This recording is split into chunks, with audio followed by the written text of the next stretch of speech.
Well, that's precisely what we're delving into this morning. It would seem that oftentimes when we speak of the Electoral Act, there's usually one focus or the other. And that's because of where the interests will eventually lie.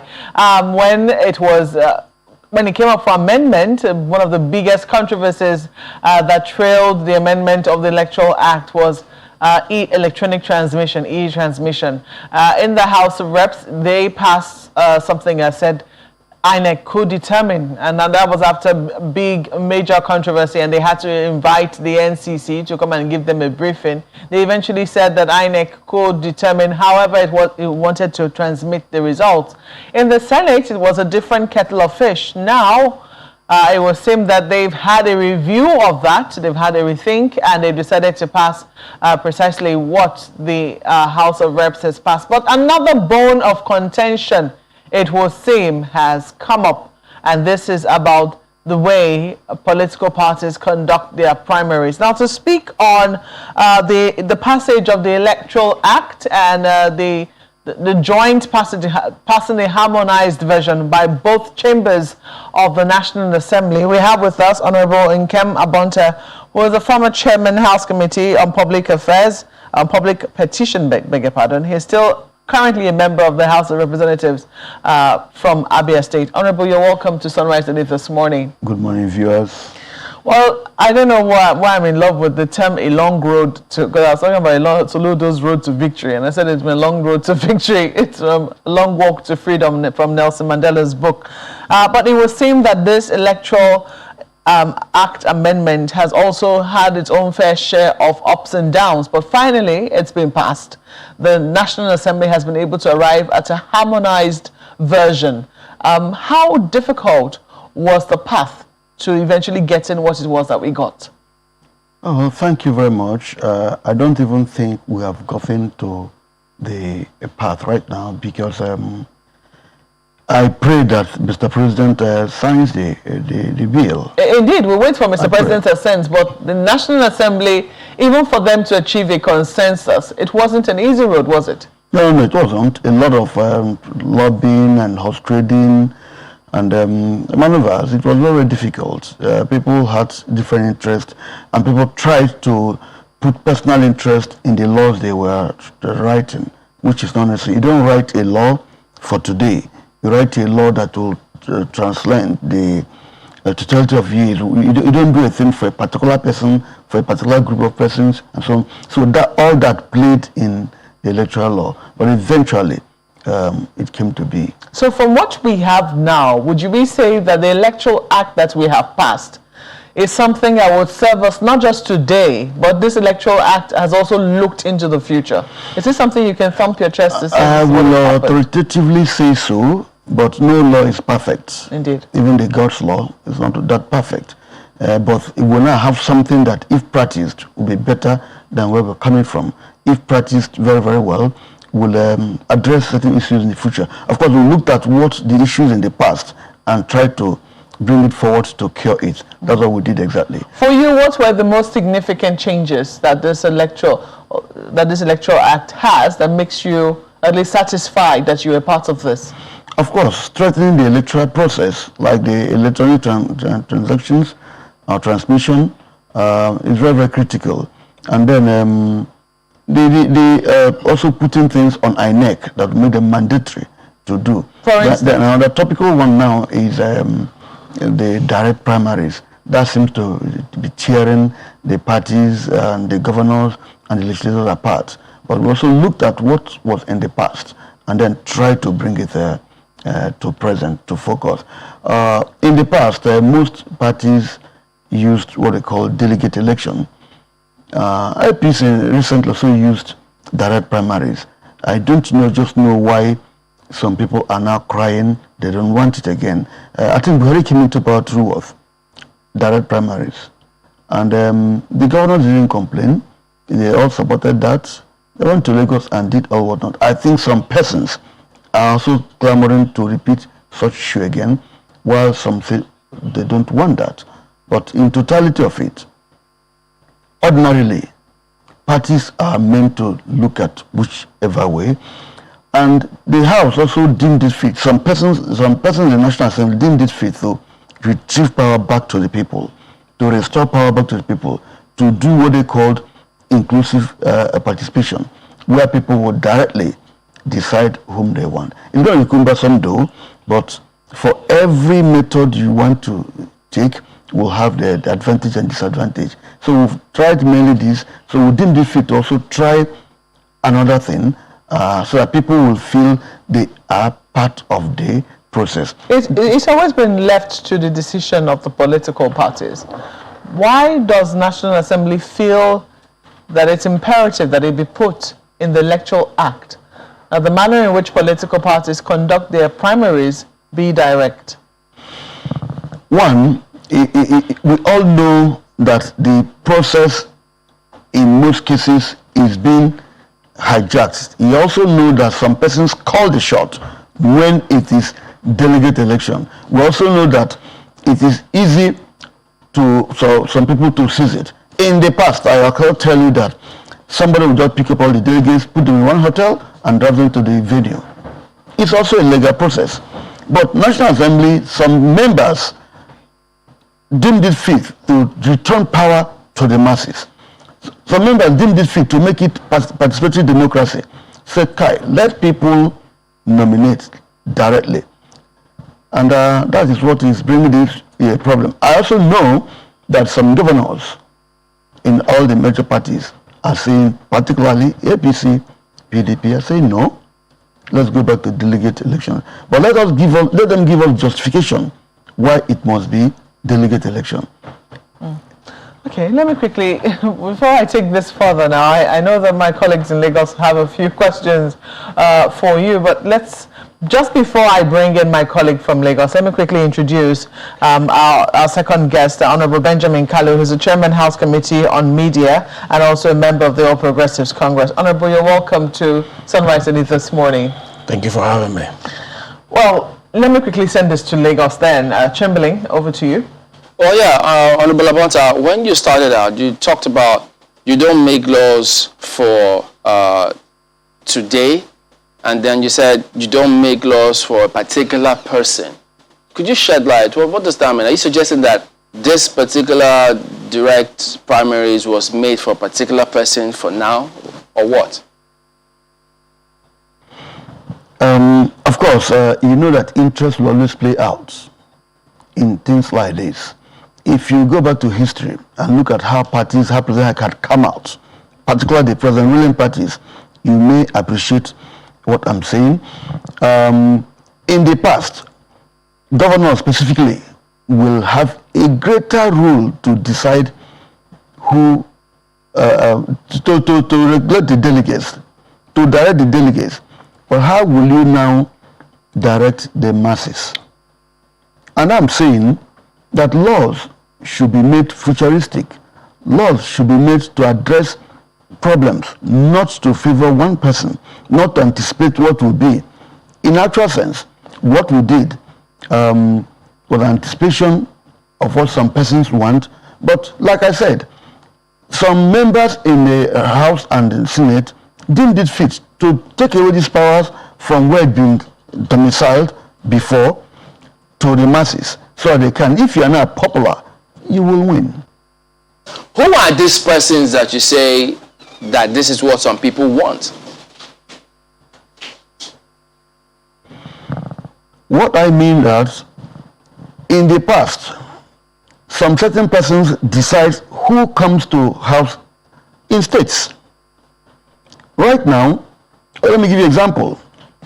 In the Senate, there are senators who don't know their ward chairman. In the Senate, there are senators who don't know their officers from the ward. Their officers have been programmed by powers to be. And they felt the only way to come back will be to return the power to the masses. So right now, the ward chairman, those ward delegates are no longer necessary. For those who manipulated the system and have them as structures, we will use them now. That structure will collapse because the power, if assigned or assented to, will return to the masses. But I'm pretty sure that my colleague is not going to let you go on that yet, Honorable Abonta. But let me quickly ask Honorable Kalu. this question. I mean, it came to me, I mean, when we were looking at the first segment of the program, where we say that the major political parties, APC and PDP, are not completely happy with the decision of the National Assembly. And my question is, the APC and the PDP literally populate the National Assembly. How come the parties are disagreeing with the position of members of the party from the National Assembly? Thank you very much. I don't want to accept that PDP and APC, they are not happy with the position of the parliament. It's also important to note that we don't make laws for APC and PDP. We make laws for the Federal Republic of Nigeria. The judiciary cures the gap in the society through the court. The executives cure the gap through implementation of projects and all the rest of them. We cure the gaps in the society through legislative intervention. We have over the years seen the gap within our democratic climb, and there is nothing else left for us to do than to take the bull by the horn and make sure we demystify this almighty Electoral Act that has failed in various assemblies. And the question is, what are the ingredients of this particular Electoral Act that has impressed a lot of Nigerians beyond the colors of party?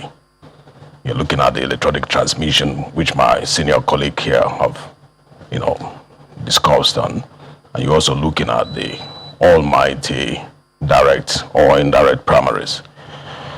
To discuss that is to begin to look at the benefits of these direct primaries. What does it do to Nigerians, do for Nigerians? Centralizes the selection. Well, when you say you don't make laws for political parties, and you're trying to give the impression that this was done for Nigerians, about the electronic voting, transmission of results, possibly, yeah, because that was what a lot of people wanted. But the National Assembly then descended and made laws for political parties, direct primaries. Those are not regular scenarios. Those are party affairs. And that's why members of the parties are kicking, saying, no, you don't do that for us. Let the parties decide. That is not in the place of the National Assembly to make laws for those parties. The parties can always do that. The political parties are not supreme to the legislative arm of government. Once we make laws from the parliament, the parties are obliged to submit themselves to the laws made to create the parameters of the operation. It's not the other way around. And remember, in course of making laws, a lot of things come into place. The whole 9 years of making the laws, they were kept there to enable the people who are representing various constituencies to consider the pros and the cons of going in a particular direction. And that was what I was about highlighting, which goes beyond the colors of the party. Political parties are platforms that are supposed to be there to strengthen the institution of democracy. But we are the fulcrum of our democracy, the legislative arm. We know what is best for our democracy. We are the backbone. If you remove the legislative arm, the democracy will collapse. And we have seen the benefits of direct primaries. That is why we are putting it in our laws to guide the various political parties on the parameters of their operation, to enable us advance our democracy from where it is to where it ought to be, even if not completely, at least quite closer to what it ought to be. And just one second. Leadership that everybody complains about in the country. Just 1 second, Honorable Khalid, if you don't mind me butting in. Just 1 second. I understand. I'm sorry. One of the things that I understand that the political parties are supposed to do is to come up with policies for national development. And I'm just wondering, how come the National Assembly, which is populated mostly by APC members, is not in agreement with the position of the APC? Because if the governors, even the APC governors, are kicking against this, it sounds to me like the policy that APC as a party has is different from this move that the National Assembly, the Electoral Act that the National Assembly has passed is moving. I don't understand why you should be very concerned about what an arm of government feels about the exercise of our constitutional mandate. The doctrine of separation of power is clear on who does what. The governors you refer to are part of the executive.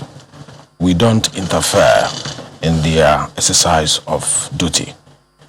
We, as parliamentarians, have made law for the Federal Republic of Nigeria to advance our democracy. It's not all laws that will go down well with a lot of people, but that doesn't make it a bad law.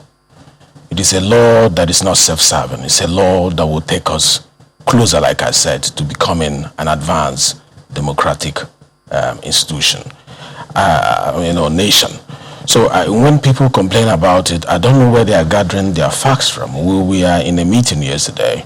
When you say APC, APC is now fighting against this.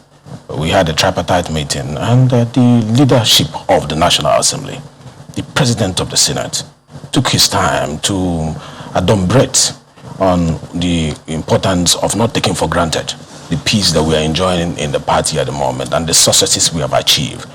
And it is because people are carried along, the stakeholders are carried along in the decision process. And the tripartite meeting is a platform for us to do a review and appraisal of what we do as the ruling party, to be able to fine-tune areas that appear to be dusty. And if there is any reason for us to, have a review during the appraisal, we usually, present our cases. And I saw that the chairman of the party presented his case, and also the vice president presented, to clear, not to take any position, but to say we need to look at this again.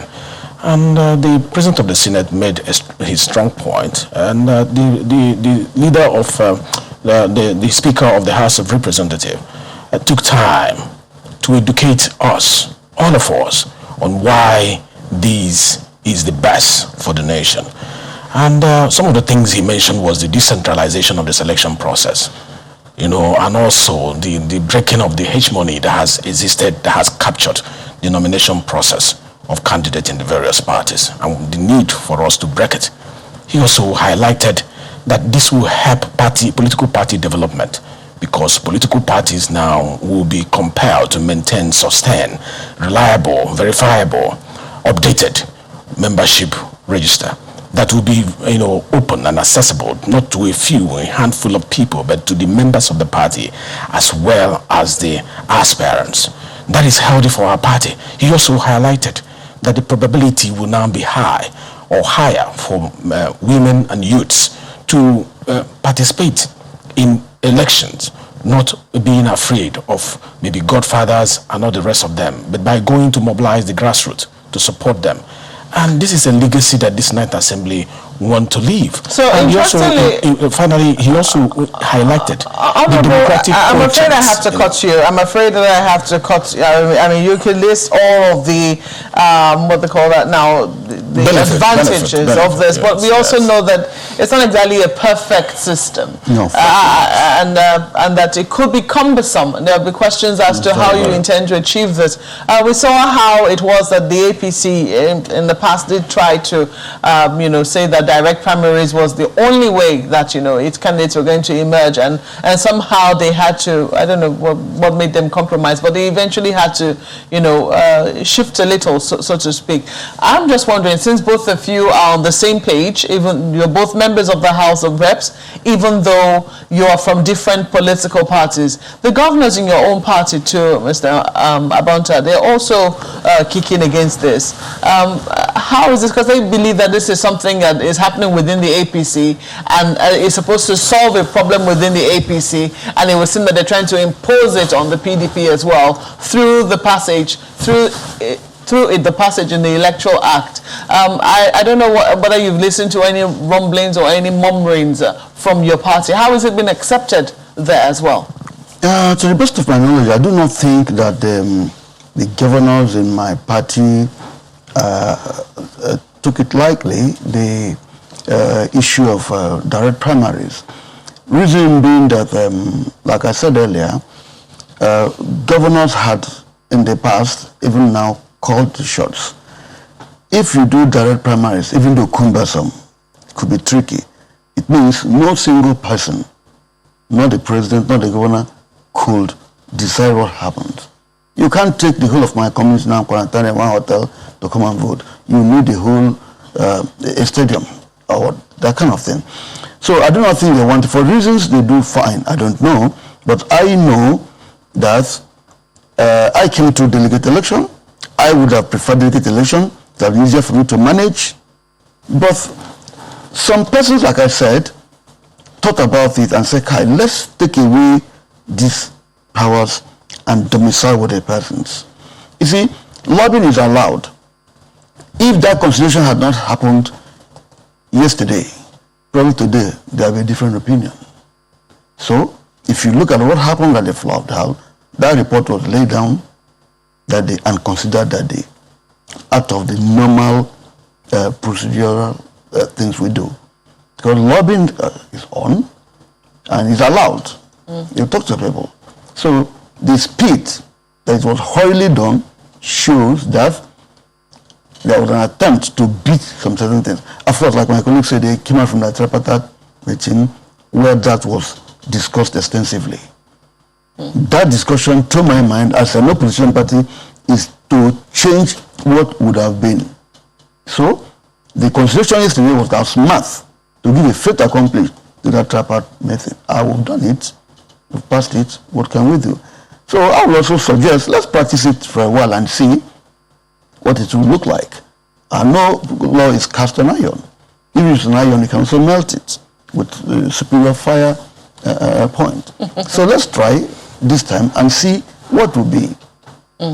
Well, let us see. I mean, as you rightly pointed out, let us wait and see whether or not it will be assent, because it still has one more hurdle to that was a long wait. I say no, we've not even come to it because we now have the finishing. You think that's the highest hurdle it has to cross? How optimistic are you, Honorable Kalu, about what is going to happen when this is eventually transmitted to the presidency, considering the fact that you know the big guns in your party were holding a meeting with the vice president?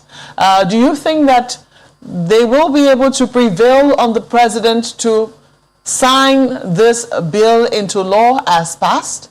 First of all, I would like to clear what my senior colleague just said about hurriedly passing a piece of legislation. It was not hurriedly done because of anything that happened yesterday. Some of us were not even aware that that meeting was coming up. It was an emergency meeting, and you know the timetable for the next election is drawing closer, and the need to tidy up the Electoral Act, you know, cannot be overemphasized. So you cannot dismiss the fact that, you cannot dismiss, insinuations that was also to reduce the pressure, to remove the pressure entirely from the National Assembly. That's an assumption. An assumption. I'm just saying you cannot dismiss the insinuation. It's an insinuation, like you describe it. It's an insinuation. It's an assumption. It's not a fact. The fact is that we are considering that time is drawing close, and we need to tidy up the Electoral Act. Now, back to your question: would somebody or a group of people, influence Mr. President? Do you remember Mr. President's once saying, "I don't belong to anybody. I belong to everybody"? That statement, anybody there, means a handful of people, a pocket of people. And the everybody means the people themselves. And that is a true definition of democracy. Government of the people, by the people, for the people. In that definition, government appeared once, the people appeared 3 times. And Mr. President, if you followed him, the Talakawa approach that he used is about the people.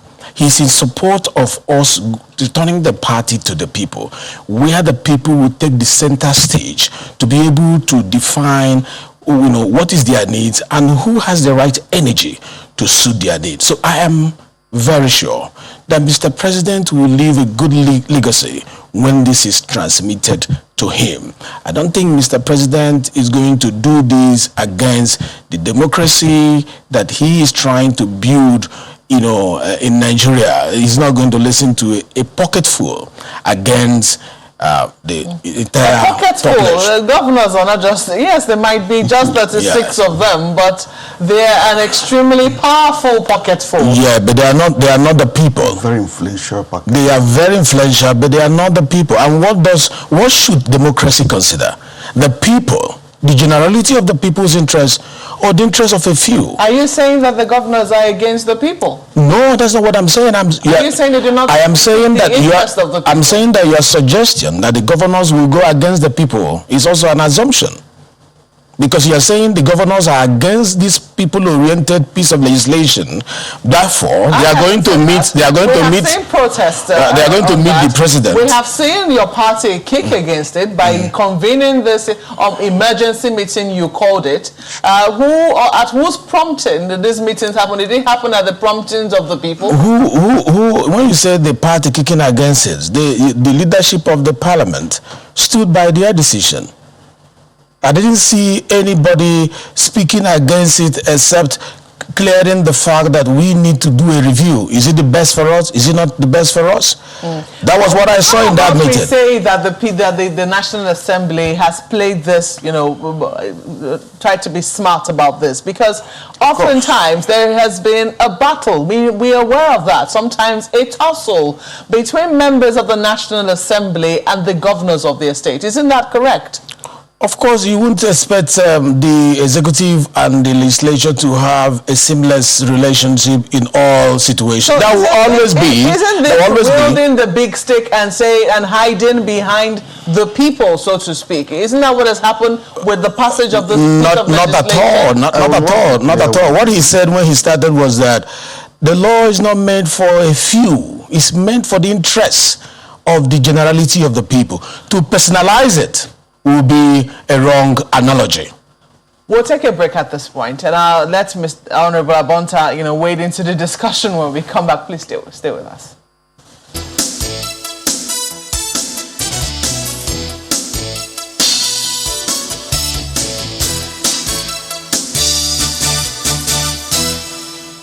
Well, we still have with us Honorable Nkem Bonta and also Honorable Benjamin Kalu, who are both members of the House of Representatives, and we're discussing the passage of the Electoral Act, Electoral Amendment Bill. Well, it's an act. It's just been amended. Let me quickly come to you, Honorable Bonta. So I was just speaking about this tussle, this quiet tussle it was seen between the governors and members of the National Assembly, and how it was seen at the passage, that simple clause about direct primaries was members of the National Assembly wielding a big stick against the governors, holding an ace of some sort. You do not agree? Why not? That's the reality. Let me also tell you, you see, in the past, our president is assented to.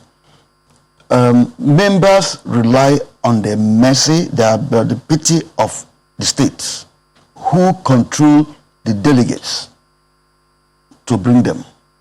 So using legislative instrument now, they tried, it's like a revolution against some certain person. To take away. Against who? Against, of course, against the powers that control the delegates. To take it out from them and domicile the masses. And I said that was wholly passed because of lobbying. And I'll prove my point. The Tripartite meeting discussed, 70% of discussion there centered on direct primaries. We're not there. Or we're getting the news and even the papers. They even objected to it. The outcome, waiting on Mr. President's final say. You were not there. Of course, I don't need to be there, but the paper informed us. Even the television channel also told us now. They were not Now, for the first time, yesterday, members saw that bill laid down. We ought to have 24 hours looked at it, what I say, tandem with what had done, but it was considered. 2 hours of laying it, we considered that volume to pass it. Of course, we did. So that every other person lobbying now says, oh, but the House, we've finished it. It's waiting for assent, transmission and assent. So I say hurriedly. If you had tarried for another 72 hours, there will be lobbying. So this is not necessarily, Honorable, would it be fair to say that this is not necessarily about the people, but about the interests of members of the National Assembly? It's of the people, not interest of the National Assembly. Even the National Assembly may benefit by not being subjected to the horse trading and dictations and caprices and whims of some persons.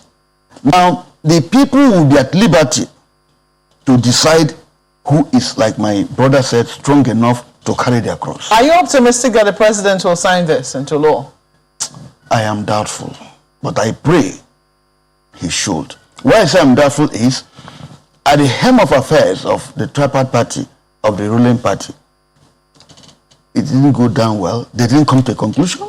That shows the confusion. Will they not continue the influence to say, Mr. President, if the file will get to Mr. President? I pray, and if they don't get the file to him, I will urge National Assembly to veto it. Is this something that National Assembly will consider, Honorable Kalu? First of all, most of the line of discussion by my senior colleague, they are just, like I always say, assumption. He was not there. That's what they call participatory observation. And not well, at least he was in the house when this thing was no, that is different. But to refer to a tripartite meeting and to speak with such audacity, we don't attach credibility to such analogy, because he was not there. I was there, and I can tell you what he's discussing and the way he's presenting it wasn't what happened. Well, back to what happened in the house. He was in the house, yes. I maintain that we, in view of the calendar of our elections, we needed to handle this piece of legislation quickly, because it wasn't the entire legislation. It was harmonization. It was a conference committee report, which the Senate has already adopted. And there is nothing else to be done on this. You have gone to conference, you've canvassed your opinion by the people you delegated to go and represent your interests at the conference committee. We have delegated powers to them, and they sat with the Senate and agreed on the report. The same report that was presented before the Senate was the same and adopted, was the same report that was presented to the House of Rep. Yeah, and we also adopted it. Now, going forward to say whether we are optimistic, whether the president will sign it, yes, I'm optimistic, because he wants to strengthen the democracy, he will sign it. But if he doesn't sign it, are we open to the constitutional provision of vetoing his position on this particular piece of legislation? When we get to that bridge, we will cross it. As it is at the moment, the National Assembly clerk will transmit it to the president, and we are very optimistic Mr. President will append his signature. But if he doesn't, when we get to that bridge, I'm sure we will cross it. Dare I say that your response was already foretold about when you get to the bridge, you will cross it. But let us see how matters eventually pan out. We have to thank you, gentlemen, for coming on Sunrise Early this morning and sharing your thoughts on the Electoral Act Amendment Bill, which is now being passed and is awaiting transmission to the president. We understand that this will be done within 7 days. Yeah. But we have been speaking with Honorable Nkem Abonta, who is the former Chairman House Committee on Public Petition, is a member of the People's Democratic Party, and Honorable Benjamin Kalu, who is the Chairman House Committee on Media and a member of the All Progressives Congress. Both of them agreed on why the Electoral Act Amendment Bill was passed in the manner it was, and agreed on the merits of the bill. Thank you, gentlemen, for coming on Sunrise Early this morning. Thank you for having us. Thank you.